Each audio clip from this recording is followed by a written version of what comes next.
La parenté est arrivée nous visiter tout comme au jour de la parenté est invitée pour la journée que dit cueillir ça va marcher. Ah, c'est la fête à mon grand-père, ah, c'est la tarte à ma grand-mère, c'est la tante à mon beau-frère, la belle-sœur à mon cousin. Ah, c'est la fête à mon grand-père qu'il y a du monde à la salle à manger.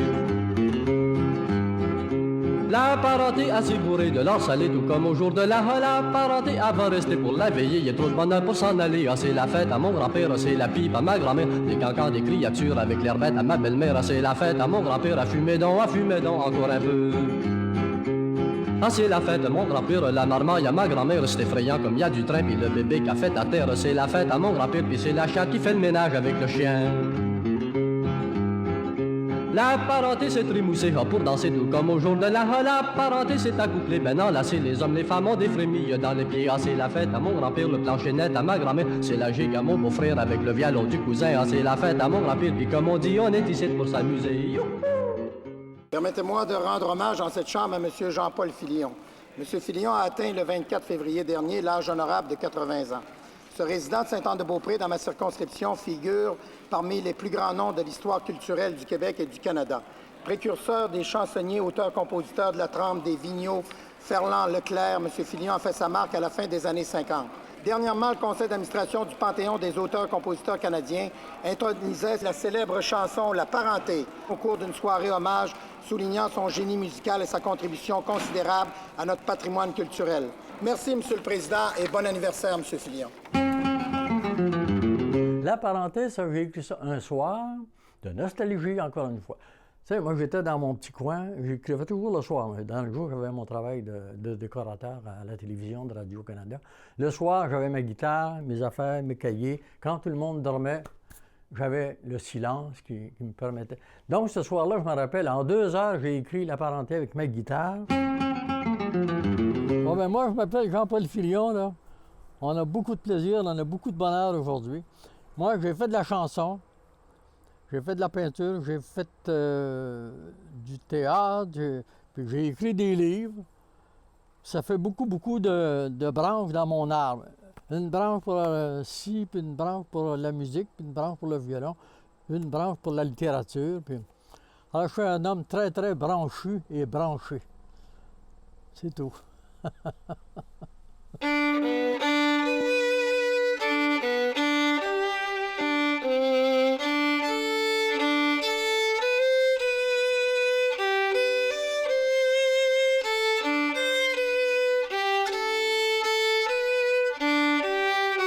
Enfin, moi, je faisais des écritures, j'écrivais à la Sainte Vierge, puis des lettres au bon Dieu. Mais, puis je jouais le violon, la guitare, le violon. Entre 0 et 15 ans, là, le premier côté du monde, c'est Saint-André-Avelin, dans un petit village, OK. Très, très tôt, là, pendant que je jouais du violon, à l'âge de 12, 13 ans, je jouais du violon, mais je faisais... La musique, pour moi, c'était l'élément principal qui me donnait le repos intérieur ou la compensation intérieure, et qui était un petit peu la réponse à toutes mes petites bébites d'enfants ou d'adolescents, tous mes petits malaises, mes petits cauchemars, mes anxiétés, mes angoisses, mes petites crises de larmes cachées, toujours cachées. Mais quand j'ai décidé de m'enligner sur le passage qui me menait à la ville de Montréal, là, c'était dans l'intention très, très nette et très forte de me lancer sur le terrain de l'apprentissage. C'est un immense terrain en friche que je voyais devant moi, là, à la ville. Puis là, je me suis embarqué pour m'apprendre, me grandir, me libérer, puis en tout cas, atteindre les sommets dont on rêve toujours à cet âge-là, mais on ne sait pas qu'est-ce qui nous attend, évidemment. Bon, un petit gars de campagne, bon, c'est pas facile, mais j'ai été choyé dès le départ parce que j'ai fait des découvertes extraordinaires au Club Saint-Denis, là où j'ai travaillé comme bellboy. J'étais en charge de la bibliothèque comme bellboy, et j'étais en charge aussi des salons des dames, des salons des messieurs, et ces murs-là étaient jonchés d'œuvres d'art, des peintures du groupe des 7, Clarence Gagnon, Émilie Carr et Jackson, et bien du monde. Mais ça a commencé par mon inscription à l'École des Beaux-Arts, et puis là, ça a été l'ouverture à une vie totalement nouvelle qui m'a mené sur des voies absolument insoupçonnées, et extraordinaires quand même. Ben oui, l'école des beaux-arts, ça dit tout, hein? Ça dit l'art du beau. Donc, j'avais pris pendant 4 ans des cours où j'avais appris c'était quoi l'art du beau, l'art de courir après le merveilleux, après la beauté, puis la définition de c'était quoi l'esthétique, puis tout ça. Donc, à la sortie des beaux-arts, j'ai, comme tout le monde, eu ma période de peinture. J'ai été engagé à la Dominion Gallery à Montréal, qui était dirigée par la sommité, le docteur Stern, un collectionneur terrible. Et là, j'avais été engagé pour faire des petites restaurations de tableaux, rue Sherbrooke, à la Dominion Gallery. Ça n'a pas duré longtemps. On s'est mariés, mais je faisais la bohème, on faisait la bohème beaucoup, beaucoup. Et j'avais loué un atelier dans cette période à Montréal, l'ancien atelier de Jean-Paul Mousseau, qui était dans le haut d'un garage. Mon chevalet est en place. J'ai une sorte d'établi rough bourré de tubes, de palettes, de pinceaux. Quel silence il fait ici dans cette ruelle. Je fume, rouleuse par-dessus rouleuse, et je jongle. Des heures et des heures, comme pour mieux me comprendre avant de me mettre à l'œuvre. La tête me brûle. Je me fais un thé et place ma première maçonnette sur mon chevalet de peintre libre. Quand j'ai bien aligné mes petits tas de couleurs sur ma palette, je commence. Enfin, je fais des taches, des formes, que je sertis abondamment avec du noir, comme rouleau. Non, pourtant rien ne m'influence. Il n'y a pas de rouleau dans ce que je fais. Pas de Modigliani, ni de Braque, ni de personne. Je me sens heureux, c'est tout, heureux et vibrant. J'ai chaud, avec partout des fébrilités. On dirait que je suis plein de transes joyeuses dans tout mon corps. J'invente un morceau d'image, et puis 2, et puis 3. Je m'invente tout d'une pièce, sur un seul rectangle qui pourrait bien être une vraie toile. Et pour moi, je le découvre presque en braillant. C'est ça la vie. Frayer avec la peinture et la littérature, c'est chercher à capter l'énergie, la substance mystérieuse qu'on appelle la beauté ou l'esthétique. Alors, cette quête est exactement la même s'il s'agit évidemment du monde de la musique et de la danse, je veux le spécifier. Alors, pourquoi s'acharner à trouver le lieu du beau? Bon, pourquoi s'acharner à trouver le lieu du beau, si ce n'est pour avoir le plaisir et la jouissance de le transmettre à quiconque veut bien s'en nourrir? Alors ça, c'est le but ultime de l'art, avec maturité. Là. Moi, je ne vous dis pas que j'ai compris ça en partant. Là, j'étais en pleine période de recherche et d'apprentissage, OK? Alors, comme ma sensibilité était très vive et très à l'affût de... Tu sais, le petit gars de campagne de 15 ans qui arrive à Montréal, puis il se retrouve à l'École des beaux-arts, il se retrouve à Dominion Gallery, il se retrouve dans un monde culturel qui fait une sorte de révolution...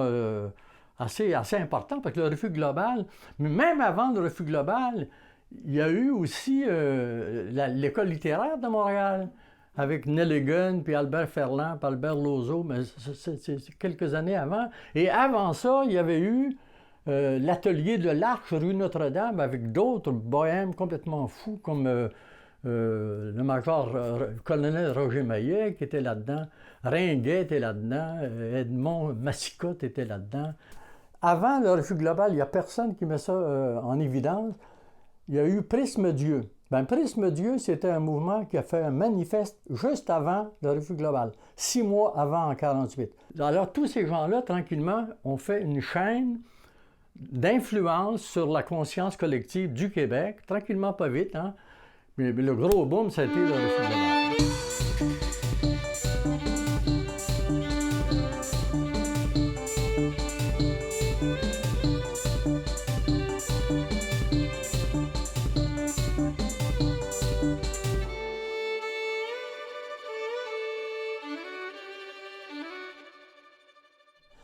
Mais ça a donné que Bordua s'est retrouvé à New York. Puis il n'a pas été reconnu bien fort. Au bout d'1 an, il a voulu s'essayer à Paris. Puis... Mais à Paris, moi, je suis allé à ses obsèques à Paris, à Bordua. Son petit atelier, son grabat, il était mort. Absolument inconnu. Pas de presse, pas de caméra, pas de journaux, pas de médias, rien. Là. On l'a enterré, il mouillait dans un petit bled de banlieue, là. C'est pas des fins qui récompensent beaucoup l'effort de ceux qui ont tant bûché, qui ont tant gueulé, qui ont tant travaillé avec passion, avec sincérité aussi pour la reconnaissance ou pour instaurer dans le social des valeurs intéressantes. C'est ça qui fait l'artiste, au fond, dans la vie, hein? Il cherche toujours à remodeler la réalité telle qu'on nous la propose. La réalité, on la propose avec les sociétés qu'on connaît, là, les sociétés de performance à tout prix, là, qui mènent toujours aux guerres. Là. Non. Moi, c'est pour ça que l'art a été pour moi le baume ou la compensation. Ça a été l'Eldorado de ma vie.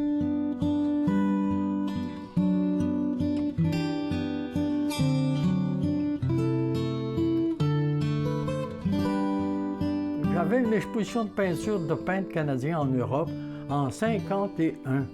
Là, on a une photo ici. Je joue de la guitare, je suis assis en petit sauvage. Puis autour de moi, là, c'est tous des gens qui sont devenus célèbres et qui sont tous morts aujourd'hui. J'en nomme quelques-uns au hasard. Jérôme Tremblay, grand peintre, il est mort. Roland Giguère, grand poète, et bon, il est mort. Roland Truchon, grand peintre. Léon Bellefleur, une sommité en peinture. Claude Vermette, une sommité en céramique. Albert Dumouchel, une sommité en art graphique. Là, je leur faisais mes chansons. Mais en même temps, tout ce groupe-là, on exposait en Europe, à Bruxelles, au fin creux de moi-même. Une lumière ne se gêne pas pour jeter son faisceau sur la mort, sur l'abandon ou la fuite de presque chacun d'eux. Ils sont tous partis, en effet, oui. Je les ai tous connus, je les ai tous aimés. Sans ces enragés de la vie, je serais sans doute parti le premier. Après leur mise au monde, laquelle a su répandre une merveilleuse progéniture d'actions, de réalisations, d'œuvres spontanées capables de donner raison à leur cheminement, les voilà à jamais disparus. C'est ça. Moi, je suis le seul qui est resté de tout ce groupe. Je touche du bois.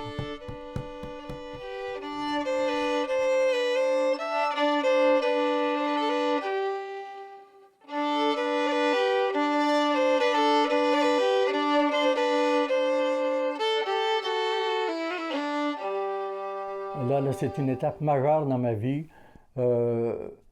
Montréal, un enfant. Je travaille pour gagner ma vie comme dessinateur à Montréal, Light and Power. Mais au même moment, je fais la rencontre de Roland Giguère, qui était, lui, un graphiste, poète, qui commençait à écrire des poésies d'inspiration surréaliste. Bon. Pourquoi ça m'a touché? D'abord, j'aimais beaucoup le gars, c'était un copain formidable, mais il était flyé, il était olé, il était merveilleux, il était dans ma veine à moi, là, il y avait des atomes crochus formidables avec lui. Donc, il m'a incité à lire Paul Éluard, puis des poètes, même Lautréamont, les premiers surréalistes, André Breton, j'étais complètement égaré, perdu, mais en même temps séduit et fasciné. Là. Donc, ça m'a inspiré, moi, des écritures, un petit peu comme lui, et des dessins aussi.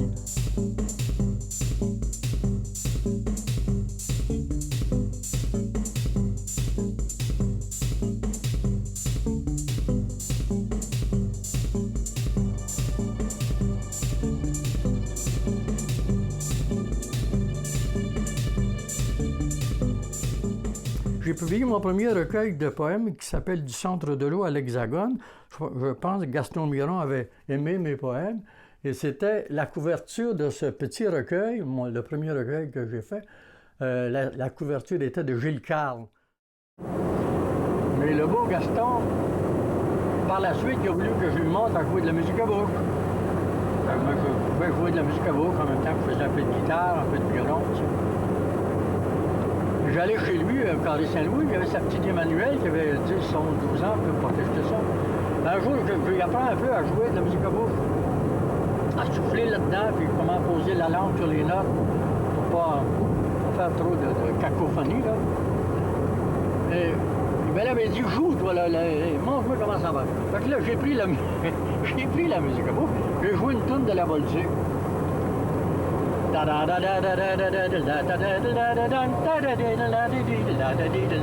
musique à bout. Là, il pogne sa fille Emmanuel, puis il se met à faire une virée swingée dans son salon à travers ses livres. Les papiers tombaient par terre, le job était ouvert.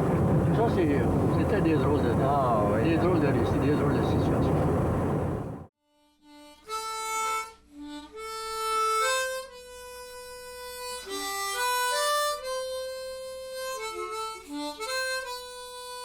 Silence, on écrit.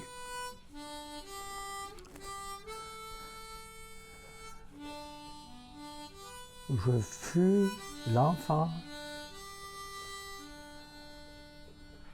Je fus l'enfant collé. Non, pas collé. L'enfant en partance. En partance. Pour son premier côté du monde.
Donc, à partir de cette expérience de poésie surréalisante là, qui ne correspondait pas du tout à mes racines, on a un problème. Là. J'ai toujours eu un problème toute ma vie. Là. Toute ma vie, on m'a dit, Filion, c'est quoi la dualité chez Filion? Il écrit, il fait de la peinture, il fait des chansons. Je fais des chansons. Au même moment où j'écrivais des poèmes comme ça, je pouvais écrire des chansons parce que j'étais aussi entiché de Félix Leclerc. Si je suis séduit par Paul Éluard puis Félix Leclerc, ça me représente dans mes racines, ma mémoire, OK? Mais l'autre, Paul Éluard puis la littérature de Paris, ça venait des écoles de Paris, on avait prétention. J'étais déchiré au niveau du nombril, j'étais comme ça. L'arbre, il est là, il y a de la racine en bas, puis il y a du feuillage qui veut faire des dessins dans le ciel. Là. Qu'est-ce qu'on fait avec ça? Là? Donc, moi, j'ai été dans les deux directions à la fois. Je me suis acheté une guitare dans une pan shop de la rue Craig à 5$. Puis j'ai dit, moi, je fais comme Félix, je vais faire des chansons. Puis là, chez moi, j'ai composé un certain nombre de chansons.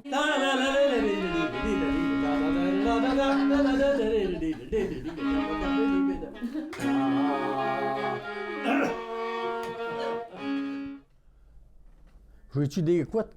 Moi, j'ai des couettes qui me font ça des fois. Vous êtes parfait. La couette est parfaite. La couette est parfaite. Moi, j'aime mieux lire là-dedans.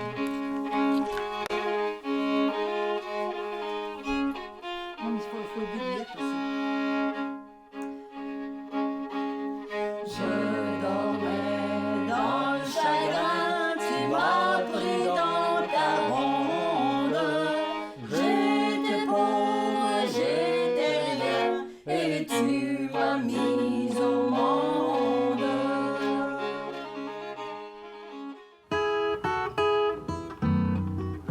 ta petite main.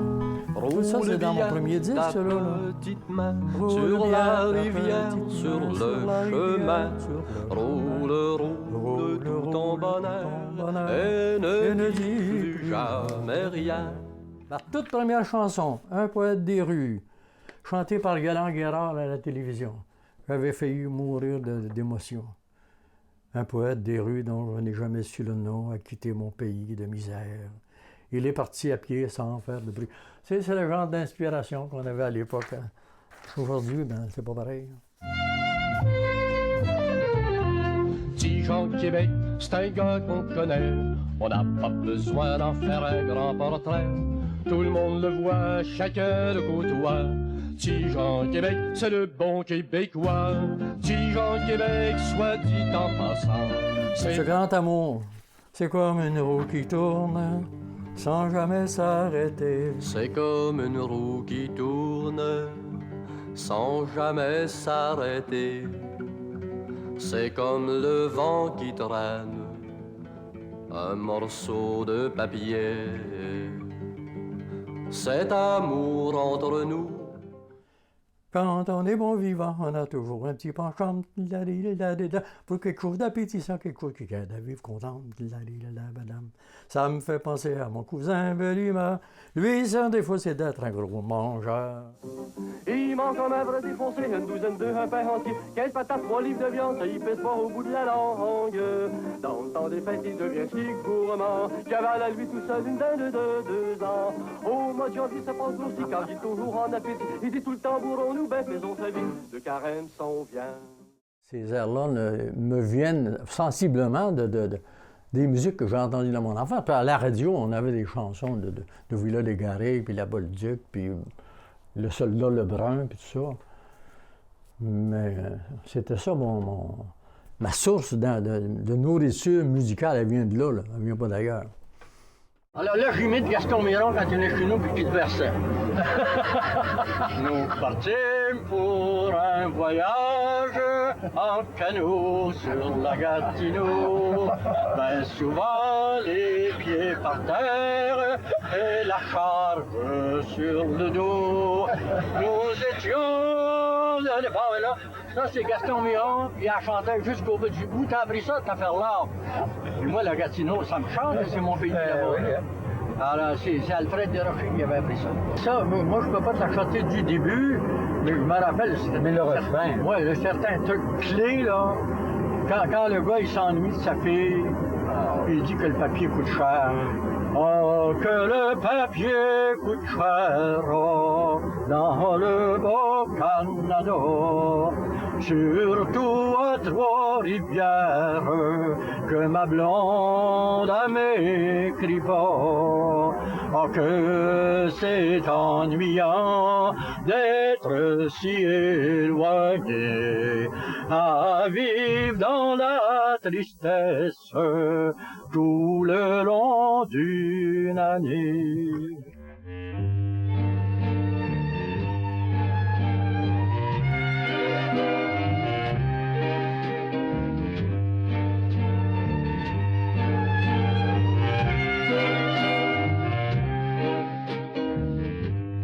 La folle qui passe et qui repasse dans la rue le long des yeux, son tablier tout taché de trous, dans le vent fait des signaux blancs, son cœur ne répond rien, il n'est pas là.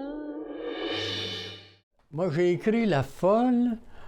Là-bas, c'était une chanson dont le texte est essentiellement surréaliste. Un personnage de folle dans la rue, avec un couteau entre ses dents, une fleur à la bouche, qui voyage à même le sang des pas d'enfants dans la rue. Bon. La folle est toute nue sous la pluie, un couteau entre ses gants. Elle a coupé l'aile d'un oiseau pour s'en faire des cheveux d'argent.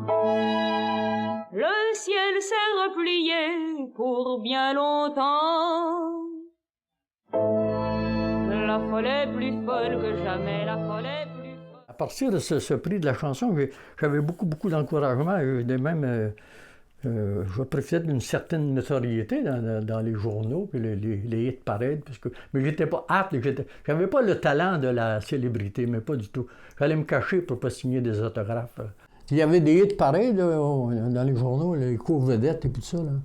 Alors j'avais tous les journalistes des vedettes à Matros, à Métros, là, puis on parlait beaucoup du jeune chansonnier qui apporte quelque chose de neuf, là, qui renouvelle le folklore, là, une poésie nouvelle, un son nouveau. Bon. Il a bien fallu que je m'abstrais ou que je m'extrais de trop de sollicitations. S'il y avait trop de groupes, trop d'influences, pas des influences, mais de choses à connaître, à assimiler, à apprivoiser, ça me créait des problèmes d'anxiété. C'est après mon disque que le besoin m'a pris, exactement comme lorsque j'ai quitté Saint-André-Avelin à l'âge de 15 ans, que l'idée m'a pris de changer de décor et de milieu. J'ai demandé une bourse au Conseil des arts. Merci mon Dieu, je l'ai eu. Une bourse substantielle, la plus grosse de toutes, qui me permettait de partir pour 2 ans à Paris avec la famille. Bon, tout payé, là. C'était l'apothéose, c'était extraordinaire. Mais à Paris, pas fou, le petit Jean-Paul, j'avais déjà Félix qui était à Paris, Pauline Julien qui était à Paris, Raymond Lévesque qui était là, Gaston Miron était à la Maison canadienne à Paris, Roland Giguère était là, les Bellefleurs étaient là. Moi, ni une ni deux, je m'en vais là, puis je vais retrouver ma gang, puis on va être tout le monde ensemble. Puis Pathé, je savais que Pathé me sortait un petit 45 tours à Paris, 4 chansons, OK. Comme j'avais demandé une bourse, j'ai chanté, oui, j'ai chanté sur la rive gauche, chez Monod, puis j'ai rencontré du monde. Ah, Seigneur. Peu importe, mais je n'ai pas aimé ça, là. Il faut vous dire tout de suite que je n'ai pas chanté longtemps, parce que la rive gauche, avec un petit spectacle anonyme, chaque soir, avec un petit public restreint, là. Même ça s'appelle le Port-Salut. À un moment donné, là, bref, j'ai tout lâché. La formule d'aller chanter mes chansons en spectacle dans une boîte de la rive gauche, là, pour me mettre carrément dans ce que je voulais, dans tout mon être, là, dans l'écriture. Un homme en laisse, ça a été un des tout premiers romans de la collection Les Romanciers du jour de Jacques Hébert, des éditions du jour. Ça a été le 3e de sa collection. Je l'ai publié en rentrant de Paris. Il a gagné un prix de la province en 65, oui, 65. Il a été publié en 63, lui. Radio-Canada m'a acheté La Grangée, un téléthéâtre. Ça donnait quand même 1000 $ à l'époque.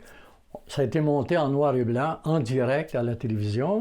Et quant à les poèmes, c'est encore l'Hexagone, Gaston Miron, qui a mis la patte sur un chouette poème que j'avais écrit dans mon voyage à Paris, Demain les herbes rouges. C'était un recueil plus valable, plus maturé que le premier du Centre de l'eau. Retour de Paris, écoutez, il a fallu que j'organise ma vie concrète, familiale, trouver logement, un retour à Radio-Canada comme second métier. Il y a eu un boom nationaliste au moment de Jean Lesage et la Révolution tranquille, Maître chez nous. Puis ça a développé une sorte d'attrait, de séduction formidable pour l'artisanat, les choses du terroir, les boîtes à chansons, la butte à Mathieu qui ouvrait ses portes, qui faisait chanter Claude Gauthier, puis Raymond Lévesque, puis Pauline, puis bon. Alors là, j'ai voulu refaire des chansons, mais j'ai été motivé par un changement dans ma vie amoureuse. L'oiseau ramène une seule chanson. J'ai ton visage entre mes mains. Tu es la roue de mon chemin, aussi le vent de ma saison. Je dormais dans le chagrin, tu m'as pris dans ta ronde. J'étais pauvre, j'étais rien, et tu m'as mis au monde.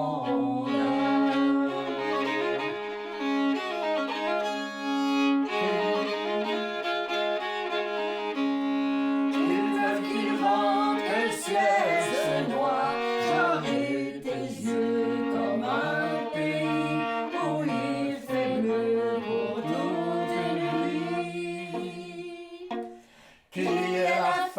qu'il y ait le froid, ta bouche rira tout contre moi, et ton beau corps sera... J'en avais fait aussi avant des chansons d'amour pour mon ex, mais dans le cas de Yolande, je lui ai donné dans plusieurs belles chansons d'amour. En ton pays, Tu m'as mis au monde, puis il y en a d'autres, il y en a d'autres très belles. C'est toi, avec des beaux textes, là, très sentis, très amoureux. Pour t'aimer.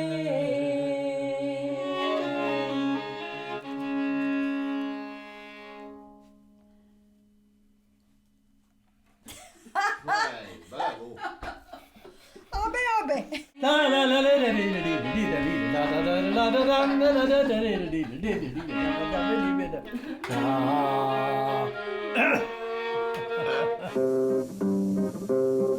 Un homme à la mer, c'est comme une pierre. Ça s'écroule, ça s'enroule dans les filets de l'eau, ça s'émène, ça se déchaîne et ça sombre sans dire un mot.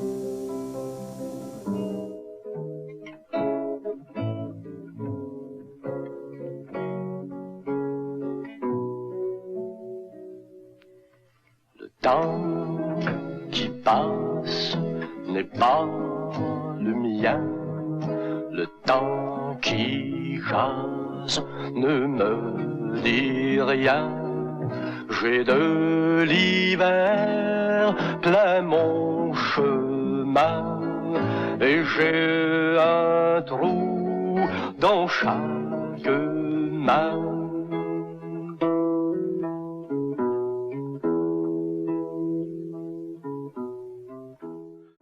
Ce fut un temps de diable au cœur, en ton pays chargé de gris. La marguerite marquait les heures, le jour tournait en blanche nuit. J'ai inventé des chants d'oiseaux que j'ai rangés dans mon violon, pour que tes yeux soient des ruisseaux, pour que ta lèvre soit une chanson. Oui, mène-moi, train, train, ma pouliche, ma jument, à galope donc, oui, fais danser ton train sur le chemin des habitants.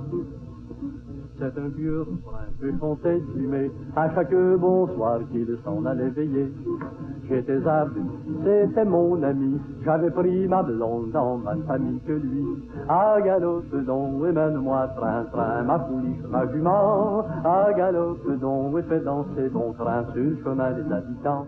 Le chemin des habitants, voilà une histoire fantaisiste qui raconte l'histoire du jeune... C'est une histoire, en fait. Le jeune gars qui quitte la campagne. À la campagne, il va voir sa blonde à cheval en petit buggy, puis bon, il va voir sa blonde dans le fond des rangs, là. Puis là, tout à coup, il lâche sa blonde et s'en vient en ville. Mais il veut que dans le tramway, que le tramway remplace la carriole avec son cheval. Aussitôt entré dans le beau monde, historique, une femme j'ai trouvé. Le premier bonsoir de ma tendre sortie, je l'ai passé dans le tramway. Mais le vieux refrain que chantait Dumais à chaque bonsoir, il s'en allait veiller. Il était perdu, il ne donnait plus, il fallait des mots pour aller avec la rue. Ah, je galope donc, et mène-moi train, train, ma pouliche, ma jument. Ah, galope donc, et fais danser ton train sur le chemin des habitants. Ah, galope donc, et mène-moi train, train, ma pouliche, ma jument. Ah, galope donc, et fais danser ton train sur le chemin des habitants. La parenté est arrivée nous visiter, tout comme au jour de la parenté.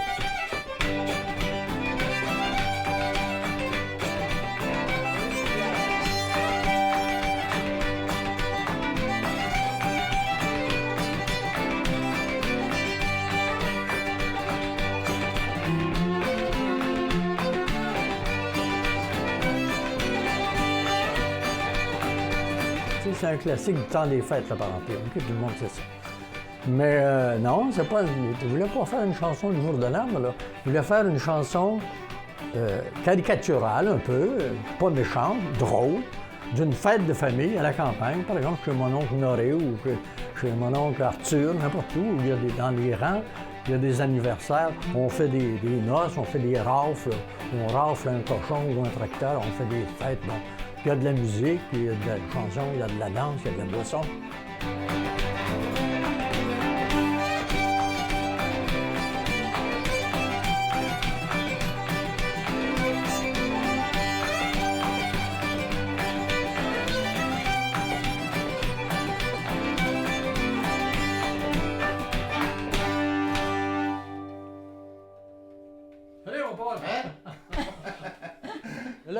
Dans ce temps-là, j'avais du souffle. Non, je respirais 2 fois dans la chanson. Mais là, à l'âge que j'ai, ça me prendrait au moins 10 respires pour la faire. Là, on va faire rien que le petit bout de la fin, OK? Ça marchait comme ça, là, en 58, ça fait pas mal d'années. Là. La parenté va se retourner chacun chez eux, tout comme au jour de l'an. La parenté, mon oncle m'aider, ma tante Laura, mon oncle Noré, ma tante et moi. Bon, ben, bonsoir, là. Vous vous prendrez, là, puis comptez pas les tours, là. On n'est pas sorteux. Mon pauvre grand-père, il s'est couché, ben fatigué. Un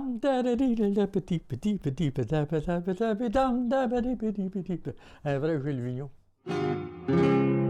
Il y a la Bolduc en général, la Bolduc fait la plupart de ses chansons sur des airs de violon, moi particulièrement de violon, qui appartiennent au répertoire de musique traditionnelle du Québec. OK. Moi, c'est pas ça que j'ai fait, mais ça m'a inspiré, ça a été des points de départ. Des airs de papa au violon, j'en ai plein la tête, mais je n'ai pas copié des mélodies de... Non. Comme la parenté, c'est peut-être quelque chose qui devait paraître... Puis c'est tout, là. C'est suffisant pour me partir, moi, là. Je bois mon premier coup à la santé de mon père, qui, pendant 60 ans, s'est cherché un logis pour le trouver, bon Dieu, au fond d'un cimetière. Un coup à la santé de ma mère qui s'ennuie et qui, à cœur d'hiver, se fait un peu d'été en parant ses fenêtres de bégonias fleuries.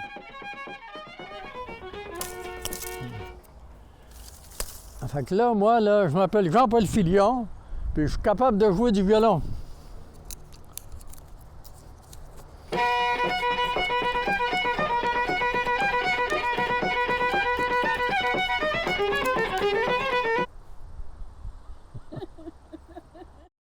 Quand j'ai voulu apprendre à jouer de cet instrument sorcier, mon père m'a mis un petit 3/4 entre les mains et m'a dit « Joue ». J'ai appris, j'ai joué. La gigue est restée collée à mes tripes. J'ai germé avec elle. Mon père l'a tellement bien joué sur son violon fait au couteau, comme j'aime dire encore aujourd'hui qu'il jouait avec son âme faite au couteau. Infailliblement, la musique de mes chansons devra se rappeler, sans avoir à en rougir, la couleur de son eau de source.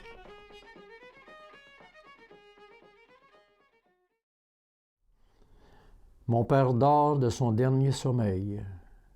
Quand je l'ai vu couché dans des draps de satin blanc, j'étais content pour lui. Je me sentais bien avec lui, parce que toute sa vie, je l'avais vu dormir sur une paillasse montée sur des planches de bois. Pour cette seule raison, je jure que je n'aurais jamais pleuré.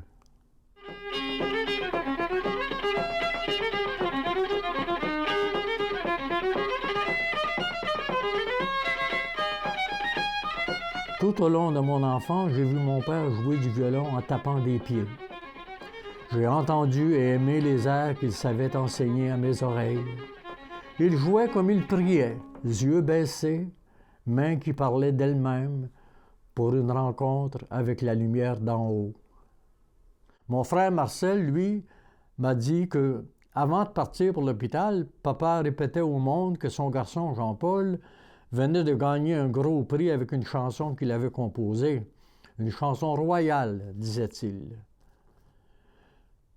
Mon père n'est plus et je ne pleurerai pas parce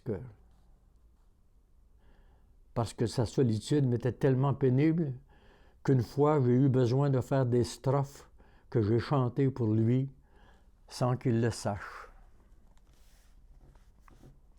Le jour du service à l'église, après l'enterrement, mon frère Marcel, l'éternel ami, m'a invité à passer chez lui pour me remettre quelque chose de très important. « Tiens, emporte ça, dit-il. Papa m'a dit que c'était pour toi si jamais il mourait. » C'était son violon.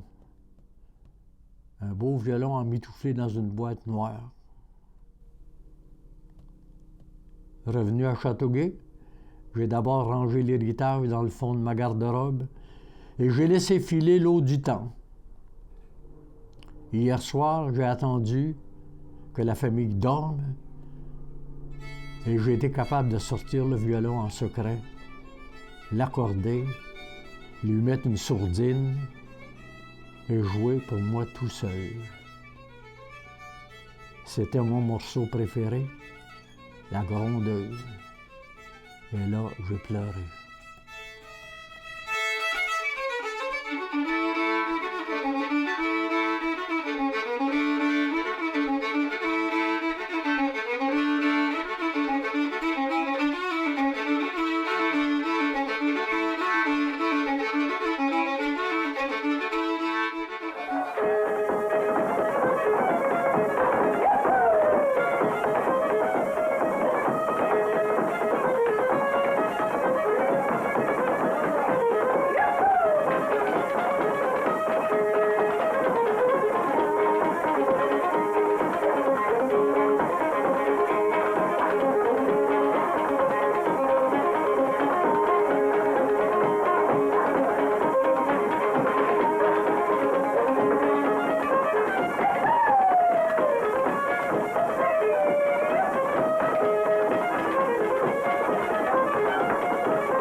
J'ai parlé de beaucoup de choses, là. Je n'ai pas nommé l'essentiel. À travers tout ça, au bout de tous ces engagements dans des terrains en friche, là, j'ai rencontré l'amour.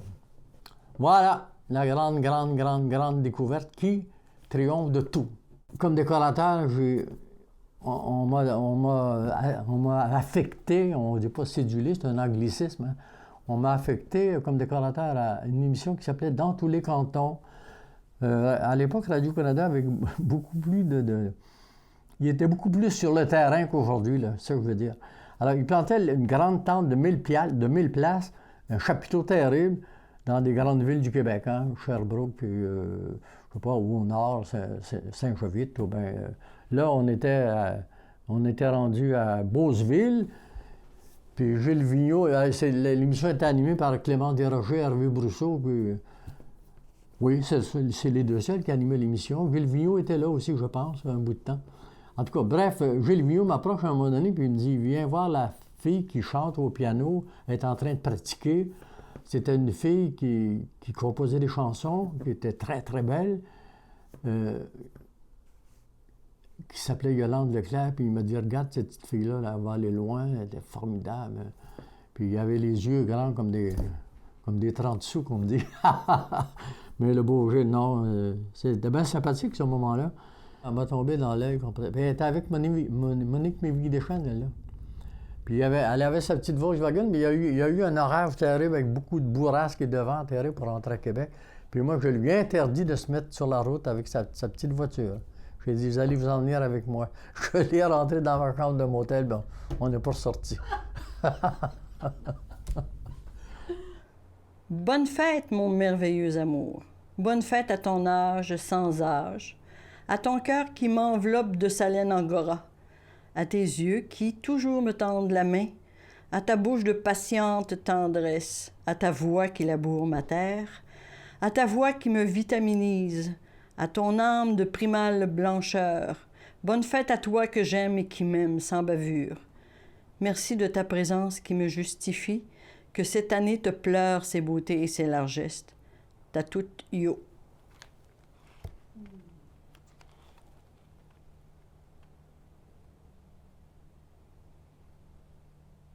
Ça me met les larmes aux yeux. On a beau dire parfois « Ah, c'est rien que des mots », mais quand un mot vous arrive sans détour, sans perdre son temps, quand il est plein de pulsions, l'âme de fond, il devient ce qu'il y a de meilleur au monde. Ta carte m'apporte généreusement ce dont je ne saurais plus me passer, ton affection, ta tendresse, ta chaleur. Moi, je suis pas capable de dire ça.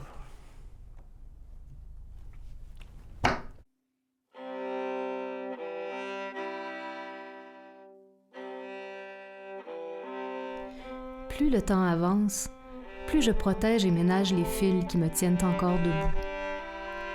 Je n'ai plus soif de 1000 rivières que de celles qui coulent à ma porte. Sans relâche, je ne fais plus que m'occuper d'apprivoiser les tombées du jour et celles de la nuit, sachant très bien qu'il y a devant moi une nuit qui sera amputée de son matin. Je n'ai pas peur de la mort. Je m'efforce seulement de la deviner moins sauvage. Si, à force de foi et d'amour, on a pu domestiquer le vent de la vie, on doit bien pouvoir descendre à la dernière gare la tête haute. Je pense avoir été avant tout un homme d'amour.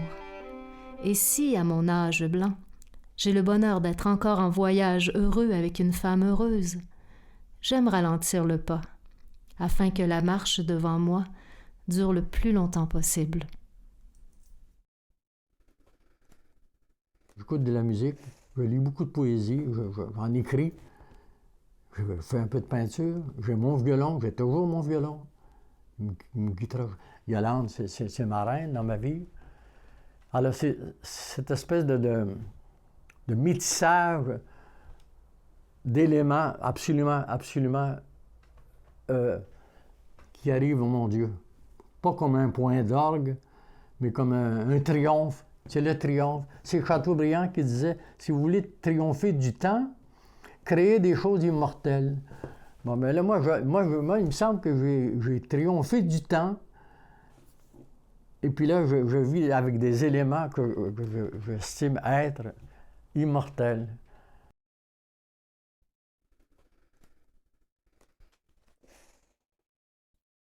Même des voix, là, des murmurés, là. Vous voulez voir, on va le faire, murmurer tout le monde? OK. OK, on murmure ça. La la la, mi, la la la la,